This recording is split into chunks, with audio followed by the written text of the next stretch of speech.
Welcome to Isis in the Bible Spring Gathering, week number 6. Truth or? The question for today, does the waters know the truth? We gather again in stillness, asking a simple question. What is truth? How do we recognize it? Today we look at how the outer guides the inner, observing the signs, the timing, and the patterns that appear in our world. Do the waters remember? Is truth something we must return to within ourselves? Glad you could join us today.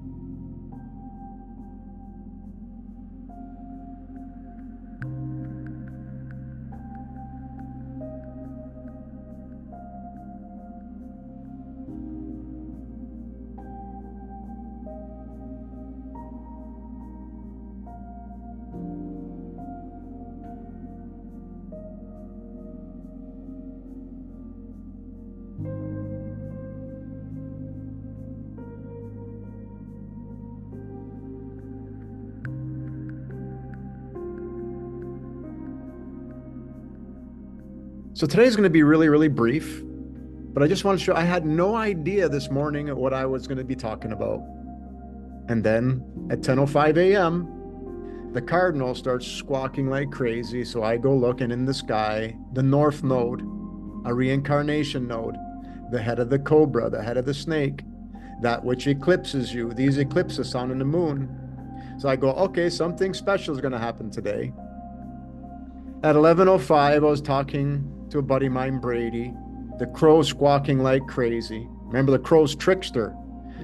But the only thing I see there is Vega is setting, and Vega is the eagle or the vulture. Well, guess what happened at 12:24? An eagle flies by, and there is the bottom of the chart with Algorab. So it's like these two changed positions. This one usually gives this sign, and this one usually gives this sign.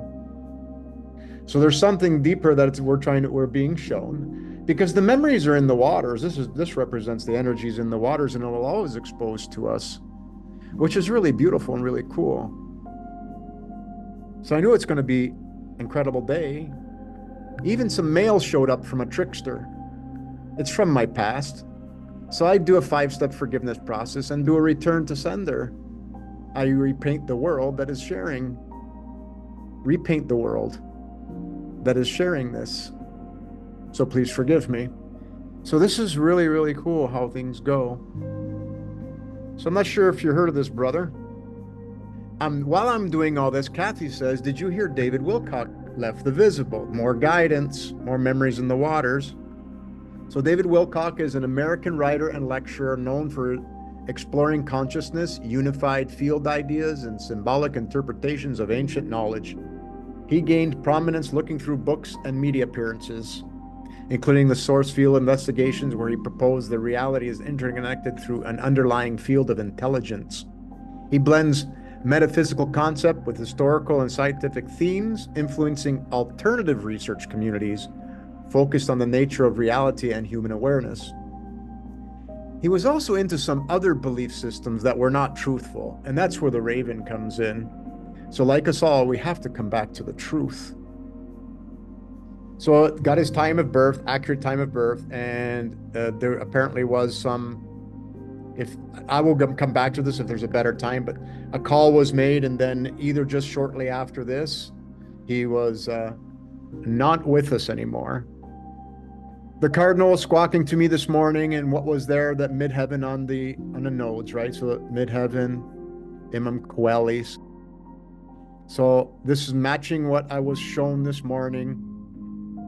The AC ascending was his own portion of the sky, where again the south node was a Sirius and Canopus, and then also where Vega is, which is the eagle flew by. So they're showing us this. They're showing us this truth, but because there's a flip in those two, is there something being done as a trickster? Did he really pass? Well, he has all the signs that he's passed. or at least his changed relationships. His Ceres change of relationships with Black Moon. Black Moon is transiting those two at that time.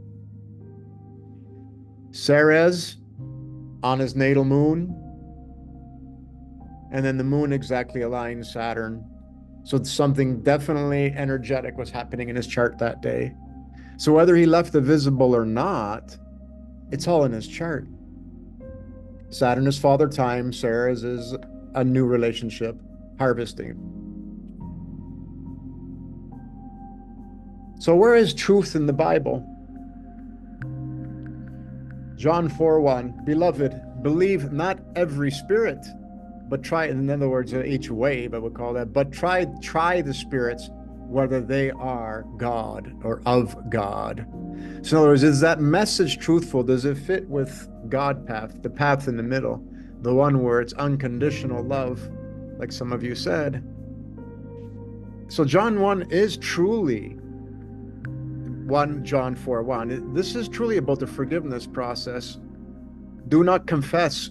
If you go look at that chapter, do not confess over and over again what happened to you, because you're keeping it alive. You're keeping the memories in the water. So if you want the truth to be in the waters, you got to put new image in its place. And it's okay to do that, because when you realize it's yours, you get to change it. And then in Proverbs 20-5, counsel in the heart of man is like deep water. So your own counsel, your own judgment, your own weighing of the heart ceremony is deep in your waters. But a man of understanding will draw it out. So that's the whole thing again, right? When we understand that the truth is in the waters, we can change that conditional truth to one that's unconditional, repaint it something loving. So there's some really good guidance in chapter 20 in the Proverbs, if you want to go look that up. Really good guidance. Remember to change the words to that, those that are loving. And then Genesis 8:7, when you want to talk about the raven, and he sent forth a raven which went forth to and fro until the waters were dried up. This is exactly what's happening in the sky, what's happened today in the sky with me and everyone. It's happening. We can hear the raven. When you hear the raven, it's trying to tell you something, to pay attention. So Genesis 8 was Noah waiting for the signs of the crow and the dove. And we're getting these signs from the crow, the dove, the eagle, the ant, every animal, every person. And then in yesterday's meeting, somebody brought up that they get signs from plants and from rocks. Yes, of course, everything is water. Everything is just a different spin rate of water. So the last slide, this is pretty synchronistic too. So yesterday I watched the guidance and synchronistic timing of me watching these episodes from WKRP in Cincinnati. What's Cincinnati? Sin, get it? And when I typed that, a train horn blew. Exactly, I was typing Cincinnati and Sin. So in this show, this is God talks to Johnny. When Johnny thinks he hears God's voice talking to him, everyone, including Johnny, thinks he's going insane. So he's going around the office and asking everybody. So he's asking Bailey, do you believe in God? Bailey, depends on what you mean by God. Ooh, what a great response. So whoever was writing this, and or her, they were in the know. Come on, Bailey. Yeah, God. I mean, everybody has an idea what God is. And Bailey says, well, I guess I sort of agree with Spinoza and Einstein. They consider God, G-O-D, to be essentially the sum total of the physical laws which describe the universe. Then, of course, there's Gandhi, Paramahansa, Yogananda.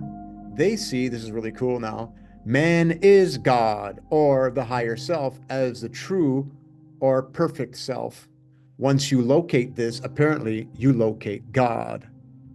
Now that brings us to Christian, and then he cuts her off. So you can see that they're saying exactly what we've been saying.